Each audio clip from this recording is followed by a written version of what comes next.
So you have explained us that when we use the Upadan and Nimit Karan in the context of Brahma and the Jagat, we understand that he is both the material cause and the efficient cause. And because Brahma is the Upadan Karan, he cannot be separated from the creation. And however, he is the Nimit Karan and he uses himself in the process of creating the Jagat. Brahma is supposed to remain separate from the universe, like in the case of the pot, when we say that Brahma is the Nimit Karan. So, but Brahma is inseparable, so how do we understand this concept?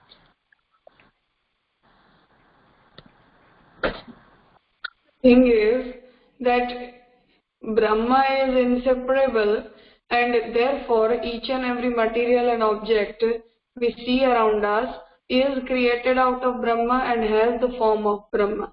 We are not able to separate it out. For example, my Jivatma, my soul, which I have inside my body, has Brahma as his Anshi, and my Jivatma is its Ansh, is a particle, like a particle, and Brahma is the whole part of it. Now, for example, if I say that no, I am not constituted out of Brahma, then this statement is wrong in its own self, because as we understood that the Sat characteristic of Brahma means existence, and the Chit characteristic of Brahma means the consciousness. So both the characteristics of being existent and being aware about our existence are in us because of Brahma. For example, if I try to separate Brahma from myself, I can't even exist, and I don't even have the characteristic of consciousness in myself. So ultimately, if you cannot exist without having the attribute of Brahma, it means you cannot be separated from Brahma. And as Brahma is infinite in context of time, place and form, there can be no such place where you can exist without having Brahma. There can be no such time when Brahma will not be present, and there can be no such form in which form Brahma is not present. So ultimately, you cannot exist without being Brahma or without being a part of Brahma.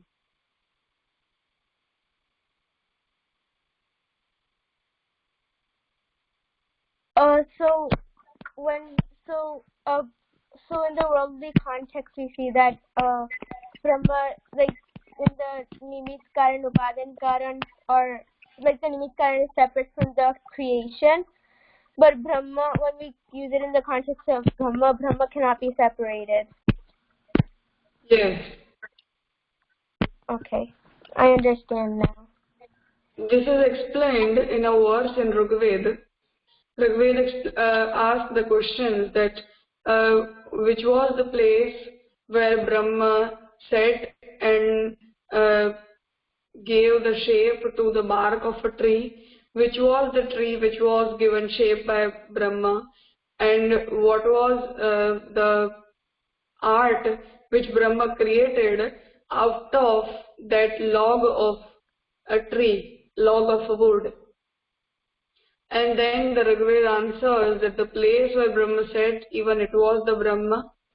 The log of the wood which Brahma used, even the log of the Brahma, log of that wood was Brahma himself. And the art which was created by carving out the log of the wood, even the material obtained was Brahma. So this is what we accept as. So the creator is the Brahma, the material is the Brahma, and the efficient cause itself is the Brahma, and whatever is created out of that material ultimately, it is Brahma. We cannot separate anything. Ji Raja. Fine. And I also had a second question. Yes. So if Brahma is the only one who created the universe, then why are we using the term Parabrahma to define Shri Krishna?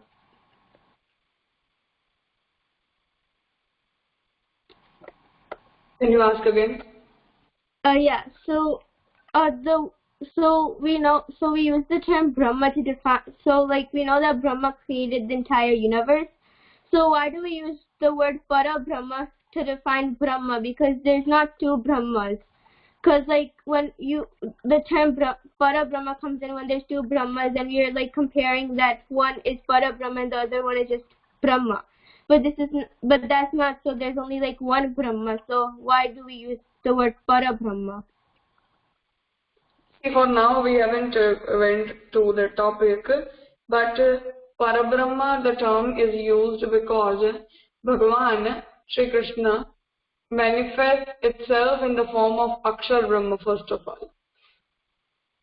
For now, just understand, see the term Brahma is used for the ultimate element in reality. For Shri Krishna in the Ved. But when Bhagavan wants to create the universe, he creates Akshar Brahma first of all.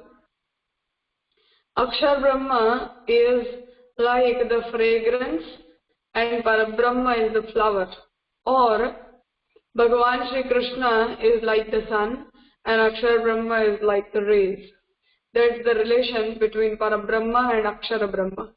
And therefore, in the relation of Akshar Brahma, we are saying that Krishna is the Parabrahma because he is superior even than the Akshar Brahma.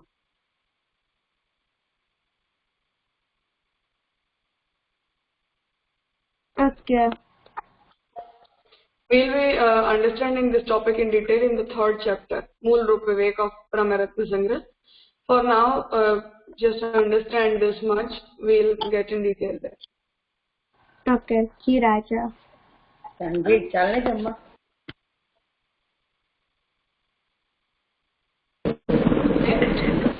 Okay, so my question was about Asatkaranvad.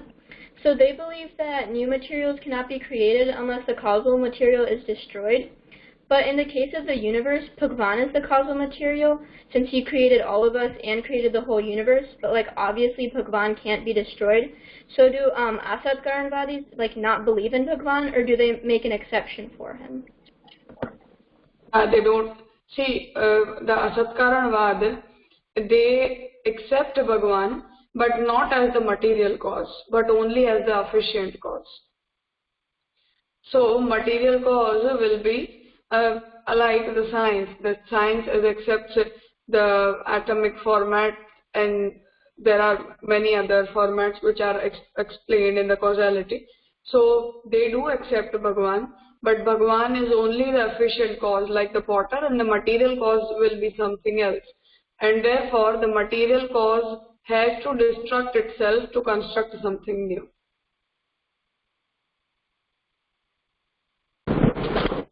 Okay, so like they don't like they believe in Bhagavan, but they don't believe that he is both the material cause and like the creator. Yes, he is only the efficient cause, and the material will be something else like atom or sattvic, rajas, tamas, gun, etc. And they will be destructing themselves for constructing a new material. Okay, thank you, Raja.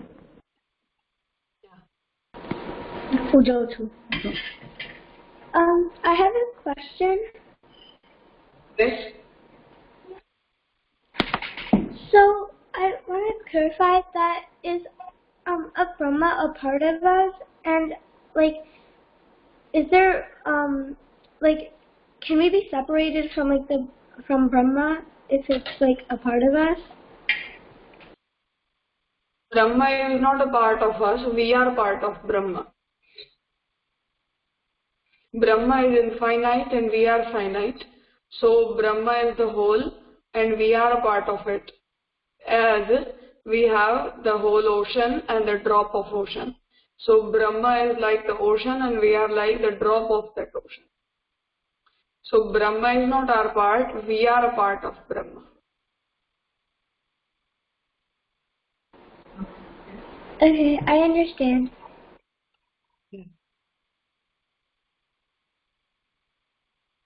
Anything else?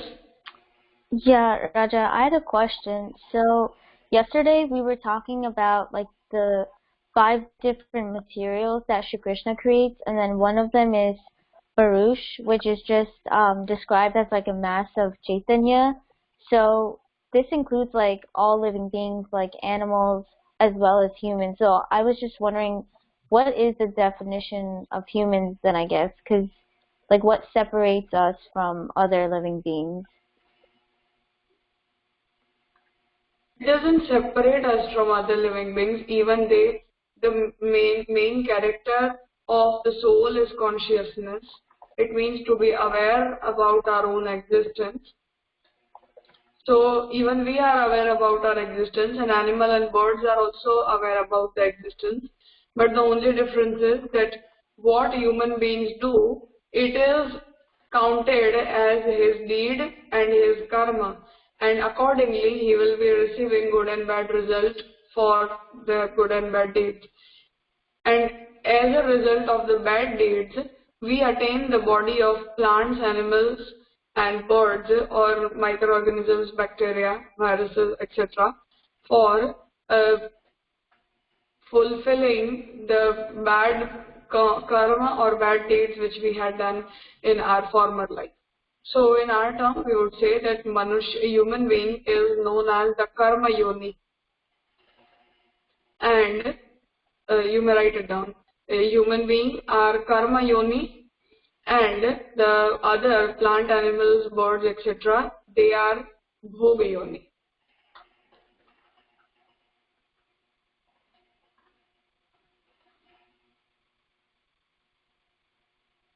It means the animals and birds, whatever they do, it is not counted in the deeds because they are in that form only for bearing the bad result of the bad deeds that soul had done in the former life. Soul, it means that for example, in this life, if I am doing anything wrong, which is a pap, which is a bad deed, then in the next birth, my soul will attain a body of a plant, animal, or a bird, or microorganisms accordingly. What is the proportion of bad deed which I have performed, and accordingly I will get the result. So the soul remains the same. It has the character of consciousness in all the body he receives, but he has to bear the bad and results in the form of plants, animals, etc. And in the human life, he has to perform the good and bad deeds. If he is performing good deeds, he won't be attaining that. If he is doing any bad deed, then he will be attaining the result in the form of such a yoni. And even the pap is in more proportion, then he will be attaining naraka as the result. Okay, so then after, if a person does in their next life become like a plant or like any other being like that that's not human, then does, like, what happens in their next life after? Does it just start again? After bearing the result of good and bad deeds, whatever we have done, we will be again in the human life for performing the karma, and the cycle just goes on.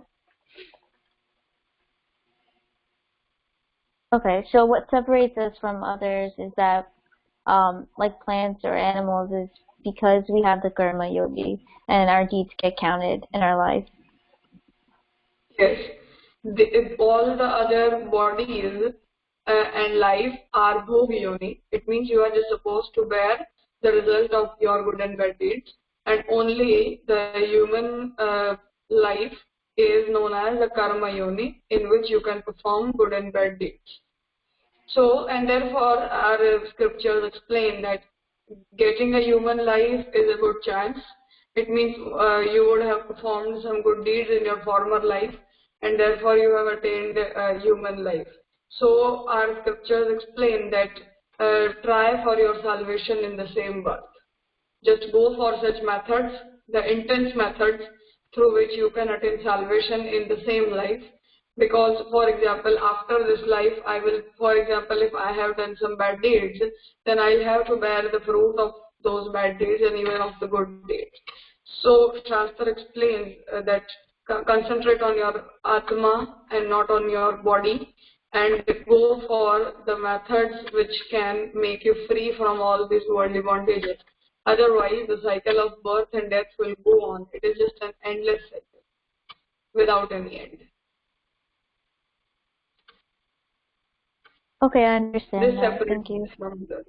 We can make the sadhan, or we can make the practices for attaining salvation, but not anyone else can.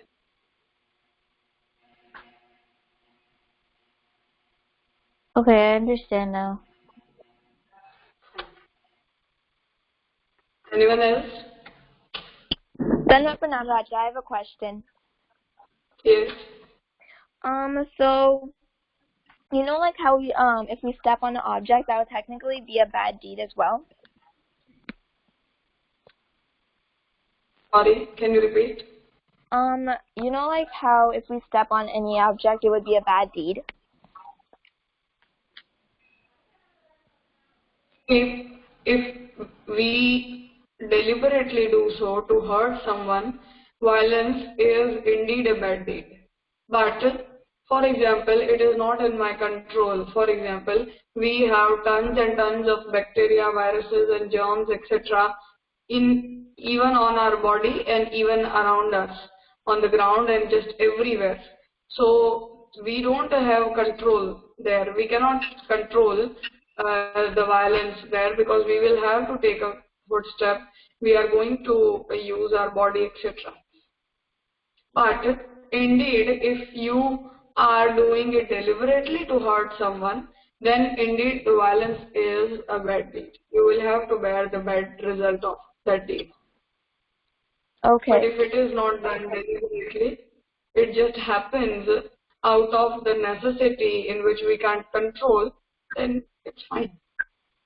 We don't have any other option. I mean, right, we can't we just cannot float in the survive air. without a bit of violence. We cannot be 100% non-violent. We cannot survive without a bit of violence. But being a Vaishnava, as we are considering each and every form as the form of Bhagavan Shri Krishna himself, mercy, daya, is the first character which we must develop. So, as we are understanding the metaphysical form of everything, we are understanding the purpose of this creation. So, in spite of understanding things, we are not supposed to hurt anyone. We are not supposed to do violence anywhere. So, it is expected that actually each and every human being must understand these things. But being a Vaishnava, as we are learned, we understand things, we are not supposed to do any such activity deliberately.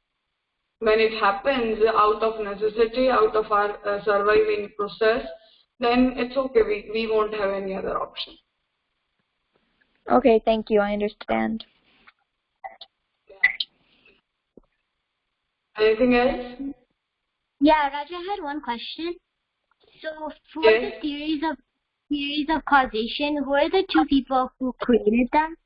Or the one person who created those two theories?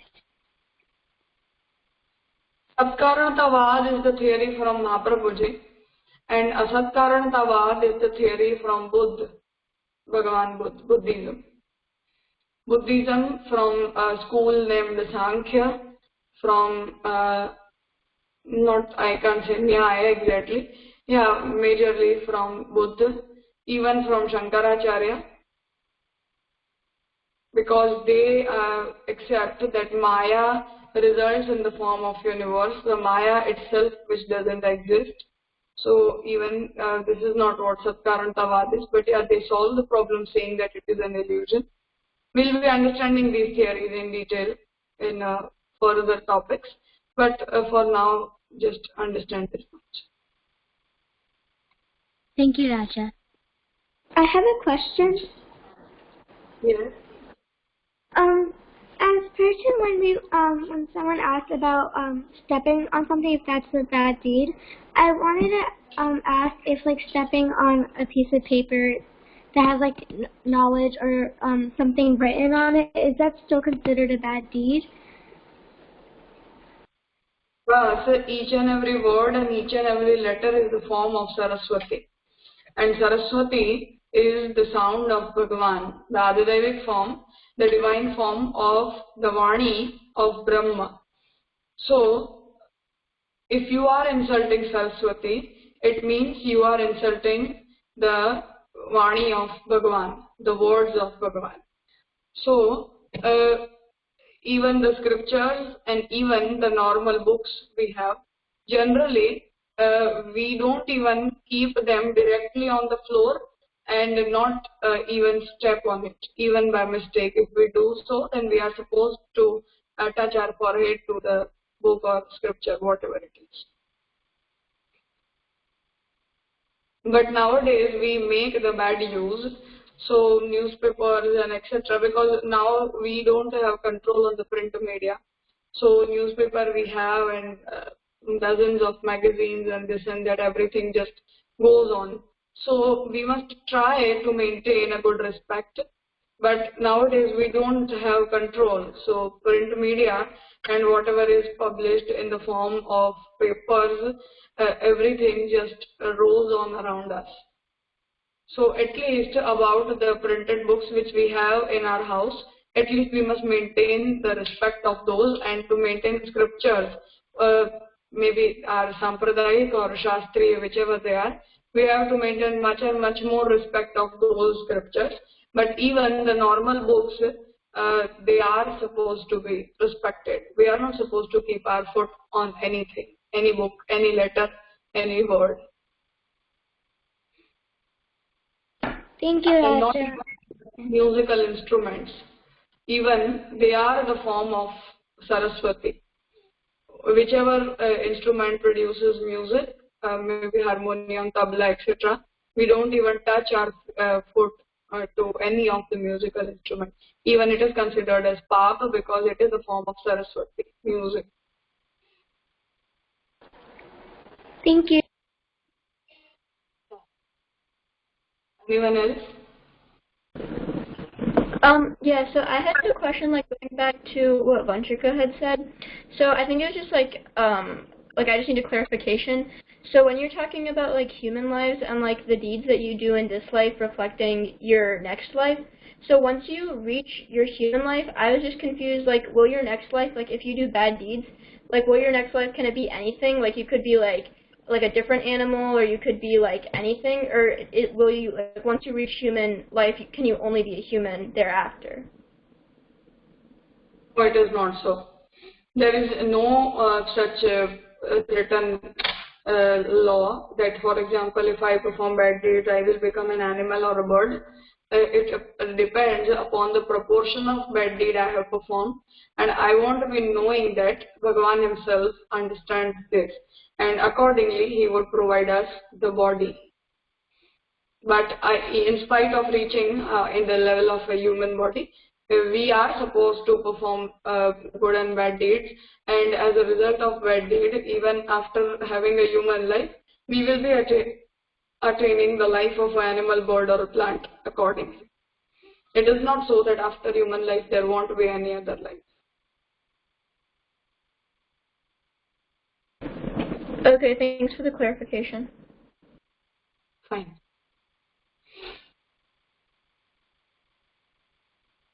Anyone else? Namaste Pranam Raja. I have a question that we went over. It's related to Vanchika's question. It was about the temperament, and when we said yesterday that the essential character of any material or object is like the humanity of it. Like for us, it's our humanity. You said, and like no matter how one acts, there will always be human because of their humanity. And I didn't understand when you said this because like when we hear humanity, people always say like it's their like nature, but it's always like referred to like as their good nature. And you said that no matter how one acts, they'll always be human, but there's always people that like that are like they don't have like the ability in their brain to behave as other humans do. So I didn't understand what you meant by like humanity itself, like its definition. For example, even if I behave like an animal, for example, I become much and much more violent in spite of having all the brutal activity. Can anyone say that inbuilt I am an animal? You have to accept me as a human. So in spite of being human, if you are not maintaining the humanity characters, then it is the problem of our deed or our thinking. But ultimately, human will remain a human because he is born as a human. We can have the attributes of animals, we can be brutal, we can be violent, and so on, but it doesn't mean that you won't remain a human being anymore. It is an inbuilt character. For example, a cow is an animal and it has to remain an animal. So being an animal is its essential character. Same way, being a human is my essential character. In spite of my inhuman behaviors, we can say that in spite of being a human, in spite of having brain, understanding things, he is not behaving or he or she is not behaving like a human. It's the behavioral response we are giving.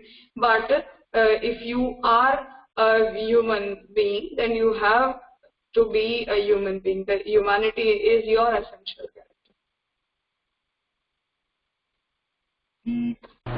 Yeah.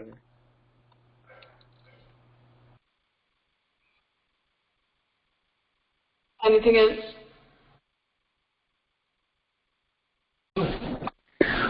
Raja, I have a question. Yes. Can I ask? Yes.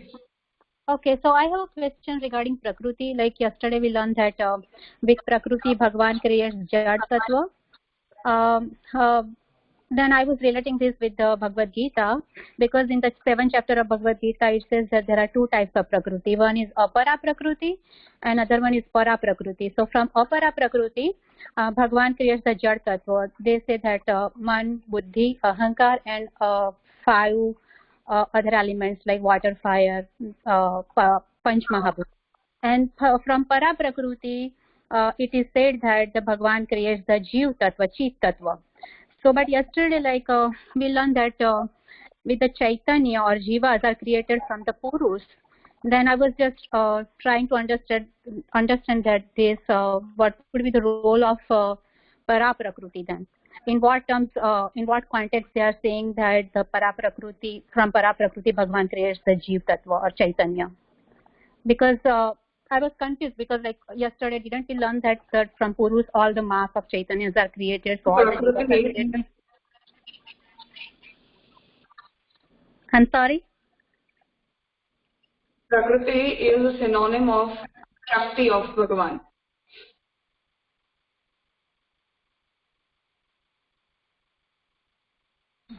Can you repeat one more time, because I couldn't hear you. Prakriti is understanding this chapter, Mool Rup Vivek. So can you keep this question pending?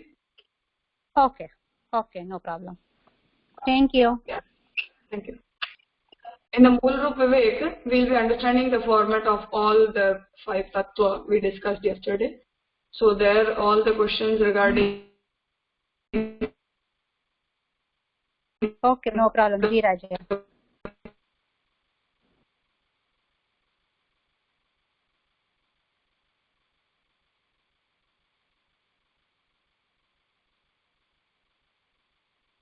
Process of creation they will be asked. Be interactive more and more. Only then the subject will get more fruitful. Otherwise, the topic of the philosophical concepts, they really go hard sometimes. You people may ask wherever you people have doubt regarding any concept, any term, or any theory, process, etc.